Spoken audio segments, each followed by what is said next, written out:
जय हिंद friends, welcome back to our channel. स्वागत है एक बार फिर से आपके अपने इस यूट्यूब चैनल पर। तो ये एसएससी एमटीएस 2021 के हिस्ट्री के प्रश्नों का लेक्चर नंबर 3 है। इसके पहले ऑलरेडी 2 वीडियो अपलोड हो चुके हैं। तो चलिए वीडियो स्टार्ट करते हैं। और इसके पहले 2 लेक्चरों में हम लोगों ने 40 नंबर तक क्वेश्चन कवर किए थे। यानी एक लेक्चर में आपको 20 क्वेश्चनों का आंसर बताया जाता है, 20 क्वेश्चनों का डिस्कशन किया जाता है। और इस तीसरे में आज हम लोग सीखेंगे 41 नंबर से। देखिए पहले क्वेश्चन क्या लिखा हुआ है। लिखा है, चंगेज खान के नेतृत्व में मंगोलों ने किस वर्ष उत्तर पूर्वी ईरान में ट्रांस आक्सियाना पर आक्रमण किया था। ध्यान से पढ़ना। लिखा है, चंगेज खान के नेतृत्व में मंगोलों ने किस वर्ष उत्तर पूर्वी ईरान में ट्रांस आक्सियाना पर आक्रमण किया था। तो चलिए देखते हैं इसके ऑप्शन। पहला लिखा है 1208, दूसरा लिखा है 1213, तीसरा लिखा है 1205 और चौथा लिखा है 1219। तो ऑप्शन इसका डी सही हो जाएगा, 1219। यानी चंगेज खान के नेतृत्व में मंगोलों ने वर्ष 1219 में उत्तर पूर्वी ईरान में ट्रांस आक्सियाना, इसको ध्यान से पढ़ो, ट्रांस आक्सियाना पर आक्रमण किया था। नेक्स्ट क्वेश्चन देखिए 42 नंबर।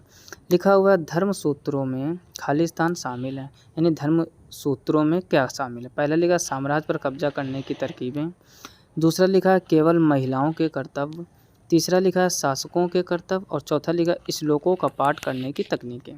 तो इसका ऑप्शन जो है आपका वो सी सही हो जाए, शासकों के कर्तव्य। यानी धर्म सूत्रों में शासकों के कर्तव्य शामिल है। इंपॉर्टेंट क्वेश्चन है, ज़रूर इसको तैयार कर लीजिए। नेक्स्ट क्वेश्चन देखिए 43 नंबर।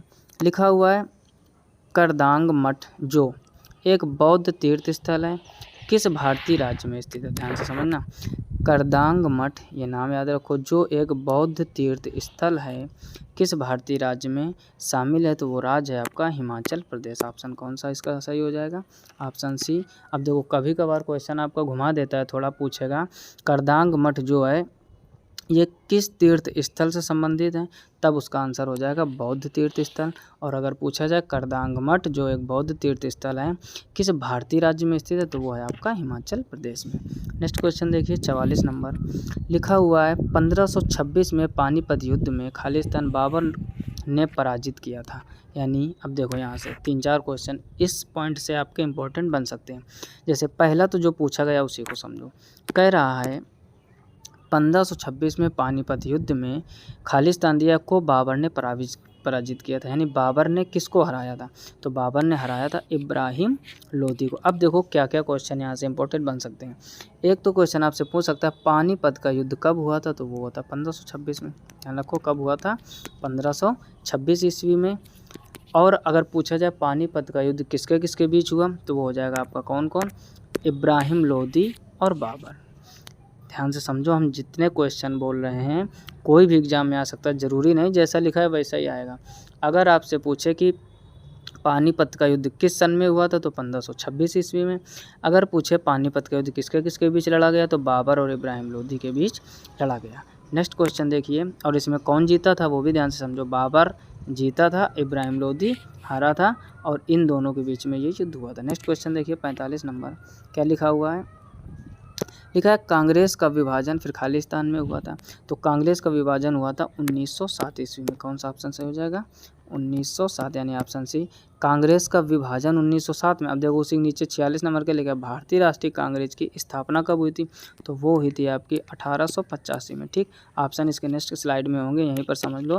लेकिन इसका आंसर कौन सा सही होगा, 1885 ईस्वी में। कांग्रेस का विभाजन 1907 और स्थापना 1885। कॉमन सेंस रखो आप कि पहले स्थापना होगी किसी भी चीज़ की, तो भारतीय राष्ट्रीय कांग्रेस की स्थापना 1885 में, और इसका विभाजन कब, 1907 में। नेक्स्ट क्वेश्चन देखिए।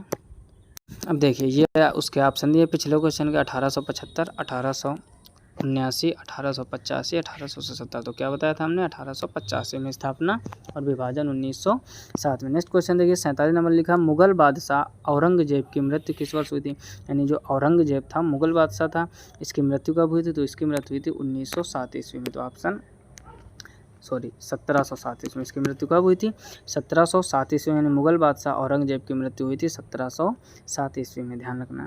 नेक्स्ट क्वेश्चन देखिए 48 नंबर। लिखा हुआ है, रवि कीर्ति किस चालुक्य शासक के दरबारी कवि थे। यानी जो रवि कीर्ति थे ये चालुक्य शासक के दरबारी कवि थे, तो वो किसके थे वो पूछा गया, तो वो थे पुलकेशिन द्वितीय। कहने का मतलब रवि कीर्ति पुलकेशिन द्वितीय चालुक्य शासक के दरबारी कवि थे। इंपॉर्टेंट क्वेश्चन है, ध्यान से समझिए। फिर से समझ लीजिए, कह रहा रवि कीर्ति जो थे किस चालुक्य शासक, यानी चालुक्य शासक आपका ये नीचे वाला है जो आंसर में दिया है, यानी पुलकेशिन द्वितीय चालुक्य शासक के दरबारी कवि थे। कौन, तो रवि कीर्ति। नेक्स्ट क्वेश्चन देखिए 49 नंबर, क्या लिखा हुआ है, लिखा है जलियांवाला बाग हत्याकांड 13 अप्रैल 1919 के उत्तर प्रभाव के रूप में निम्नलिखित में से कौन सी घटना घटित हुई। पहला क्वेश्चन, पहले ऑप्शन पढ़िए। लिखा है मिल मालिकों और मजदूरों के बीच विवाद को निपटाने के लिए क्या था, भूख हड़ताल। नहीं, ये बात बिल्कुल नहीं थी। क्या लिखा है अगला, लिखा है कोई भी राजा व्यक्तिगत रूप से अंग्रेजों के साथ एक अलग समझौते पर हस्ताक्षर कर सकता है, ये भी गलत हो जाएगा।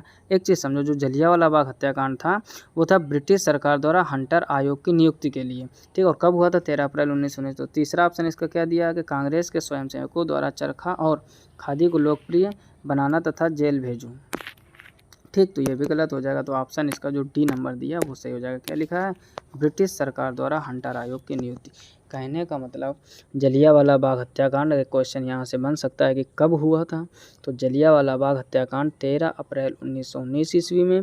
फिर कह रहा है कि उत्तर प्रभाव के रूप में निम्नलिखित में से कौन सी घटना घटित हुई, तो ब्रिटिश सरकार द्वारा हंटर आयोग की नियुक्ति। नेक्स्ट क्वेश्चन देखिए, जो इसका ऑप्शन डी यहाँ पर दिया भी गया है, ठीक। नेक्स्ट क्वेश्चन देखिए क्या लिखा हुआ है 50 नंबर में, लिखा है नीचे दिए गए कथनों में से कौन सा सही है। ध्यान से पढ़ो,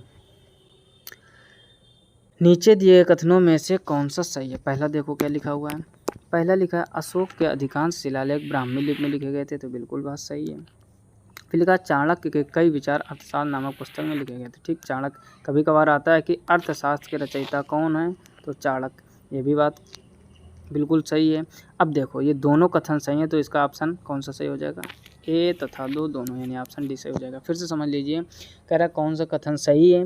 पहला लिखा अशोक के अधिकांश शिलालेख ब्राह्मी लिपि में लिखे गए थे, तो जो अशोक के शिलालेख थे वो ज़्यादातर ब्राह्मी लिपि में लिखे गए थे। दूसरा कह रहा चाणक्य के कई विचार अर्थशास्त्र नामक पुस्तक में लिखे गए थे। कभी कभार क्वेश्चन बनता है अर्थशास्त्र के रचयिता कौन है, तो वो है चाणक्य। आई होप आप बात को अच्छे से समझ गए होंगे। नेक्स्ट क्वेश्चन देखिए 51 नंबर, क्या लिखा हुआ है, निम्नलिखित में से कौन सा पूर्ण द्रविड़ शैली में निर्मित मंदिर का प्रसिद्ध उदाहरण है। ध्यान से पढ़िए, पहला लिखा कामाख्या मंदिर गुवाहाटी, दूसरा लिखा है कोणार्क सूर्य मंदिर कोणार्क, फिर लिखा है कंदरिया महादेव मंदिर खजुराहो, और फिर लिखा है कैलाश मंदिर एलोरा। तो इसका ऑप्शन जो है वो आपका डी सही हो जाएगा, कैलाश मंदिर एलोरा।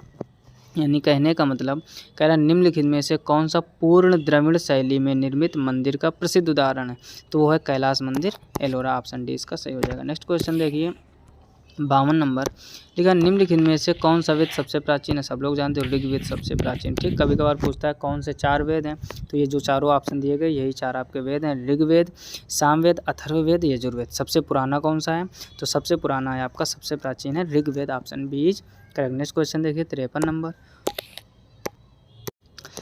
क्या लिखा हुआ, निम्नलिखित में से कौन 1236 से 1240 ईस्वी तक मध्यकालीन भारत की पहली मुस्लिम महिला शासक रही। ध्यान से पढ़िए, कह रहा निम्नलिखित में से कौन सी वो महिला है जो 1236 से 1240 ईस्वी तक मध्यकालीन भारत की पहली मुस्लिम महिला शासक रही, तो इसका ऑप्शन सही हो जाएगा रजिया सुल्तान। ऑप्शन डी इसका सही हो जाएगा। फिर से पढ़ लीजिए, यानी रजिया सुल्तान जो है वो 1236 से 1240 ईस्वी तक मध्यकालीन भारत की पहली मुस्लिम महिला शासक रही। कौन, रजिया सुल्तान। नेक्स्ट क्वेश्चन देखिए 54 नंबर, लिखा हुआ है नीचे दिए गए कथनों में से कौन सा कथन सही है। फिर कथन वाले पढ़िए, लिखा रॉबर्ट क्लाइव 18 साल की उम्र में 1743 में इंग्लैंड से मद्रास आए थे। बिल्कुल सही, यानी जो रॉबर्ट क्लाइव थे जब वो 18 साल की उम्र में थे, यानी 1743 में इंग्लैंड से मद्रास यानी अपने यहाँ का जो इस समय चेन्नई आए थे। फिर लिखा है दूसरा, बक्सर की लड़ाई के बाद ईस्ट इंडिया कंपनी ने भारतीय राज्यों में रेसिडेंट्स को नियुक्त किया। तो दोनों का कथन इसके सही, तो ऑप्शन कौन सा हो जाएगा, ऑप्शन बी इसका सही हो जाएगा। इसका आंसर नेक्स्ट स्लाइड में दिया होगा, लेकिन यहाँ पर आप समझ लो ये दोनों बातें, दोनों कथन सही हैं। यानी रॉबर्ट क्लाइव 18 साल की उम्र में 1743 में इंग्लैंड से मद्रास आए थे। दूसरा लिखा है बक्सर की लड़ाई के बाद ईस्ट इंडिया कंपनी में भारतीय राज्य में रेसिडेंट्स को नियुक्त किया, तो ऑप्शन बी इसका सही हो जाएगा। नेक्स्ट क्वेश्चन देखिए ठीक है, उसका ऑप्शन ये दिया गया है बी। अब ये देखिए 55 नंबर क्या लिखा हुआ है।